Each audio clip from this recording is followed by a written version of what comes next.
retrouve pour parler du chapitre 5 qui est sur les indépendances et les constructions de nouveaux États.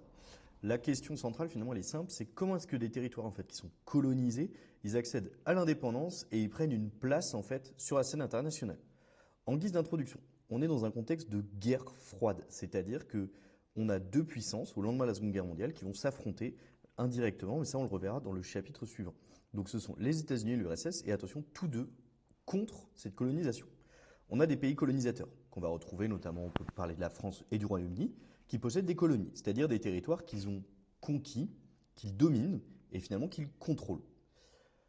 En premier exemple, on va travailler sur l'Inde, puisque l'Inde est colonisée par l'Empire britannique, donc on parle des Indes, et depuis très longtemps, déjà, avant la Seconde Guerre mondiale, on a des mouvements d'indépendance. On peut parler de Gandhi, avec justement qui lui en fait demande l'indépendance de l'Inde, mais prône cette non-violence. Ça va se matérialiser notamment avec une marche du sel, qui est en fait un mouvement totalement pacifique, qui va en fait demander plus de liberté et plus de droits, et plus globalement en fait derrière il y a aussi cette volonté d'indépendance.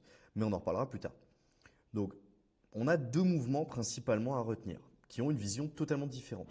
La Ligue musulmane, c'est Ali Jinnah, en fait, qui est un parti nationaliste indien musulman, qui est fondé en 1906, et le parti du Congrès, Gandhi et Nehru, en fait, qui eux sont en fait un parti nationaliste indien, qui est fondé plus tôt en 1885. Ces deux en fait, mouvements n'ont pas la même volonté, puisque la Ligue musulmane prône une solution à deux États, tandis que Gandhi, par exemple, eux veulent une Inde unifiée. Malheureusement, on va avoir une partition en 1947, c'est-à-dire que on a une séparation et en fait l'Empire britannique lâche cette colonie.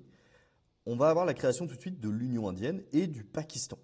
Donc on voit 1947 et ça donnera le Pakistan oriental, ce qu'on va appeler aujourd'hui le Bangladesh, en 1971. Par contre, on a des mouvements de violence avec des zones de conflit, donc dans le Pendjab, dans le Cachemire, dans la région du Bengale notamment, entre hindous et musulmans.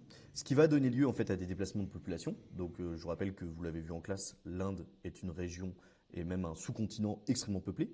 Donc on a des mouvements de population. Et en fait aujourd'hui, on a vraiment deux États qui sont séparés.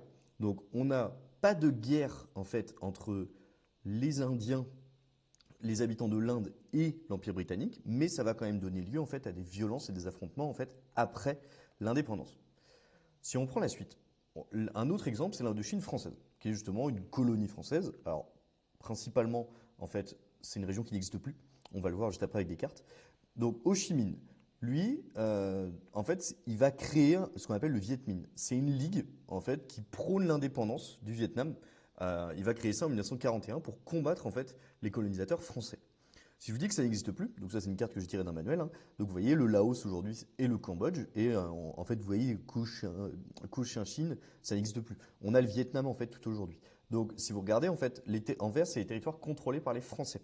Par contre, en fait vous voyez que très rapidement on a des territoires qui vont être progressivement contrôlés, et on a notamment des défaites. Dien Bien Phu en est une. Mais ce qu'il va falloir retenir, c'est qu'en fait là on va vraiment avoir un conflit avec ce qu'on appelle des guérillas, c'est-à-dire c'est par exemple des soldats français qui vont arriver dans une ville et d'un coup on va avoir une attaque extrêmement rapide, violente, et finalement on a du mal à identifier qui est contre les colonisateurs français.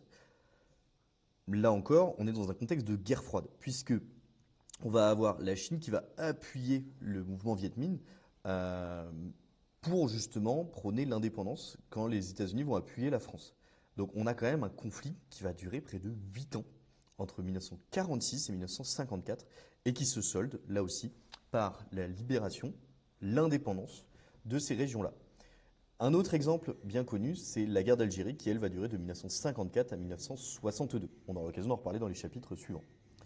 Par contre, globalement, aujourd'hui, on va retenir aussi autre chose, c'est ce qu'on appelle le tiers-monde. Donc, le tiers-monde, en fait, c'est un petit peu une expression, si vous voulez, qui va être utilisée, en fait, pour désigner toutes ces régions-là, finalement, qui sont entre le bloc Est et le bloc Ouest.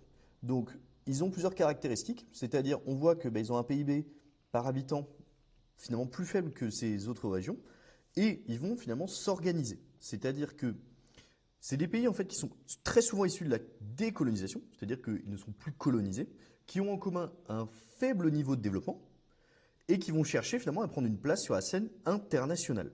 Donc en fait, il en existe pas mal Et ils vont s'affirmer, notamment avec la conférence de Bandung en 1955, toujours dans ce contexte de guerre froide. Ils vont dire également, en 1961, affirmer ce qu'on appelle le non-alignement, puisque durant la guerre froide, il faut se positionner soit bloc Est, soit bloc Ouest, on en reparlera juste après. Mais ils vont dire, nous en fait, on veut l'indépendance des nouveaux États, et en fait, on va soutenir également les mouvements nationalistes, c'est-à-dire les nouveaux mouvements qui prônent l'indépendance. Et surtout, ils veulent être indépendants sur le plan politique, économique, militaire. Donc, on verra justement que dans ce contexte de guerre froide, il existe en fait des pays qui vont naître et qui vont émerger. Et ça, on en reparlera justement dans ce contexte de guerre froide. Allez, à plus!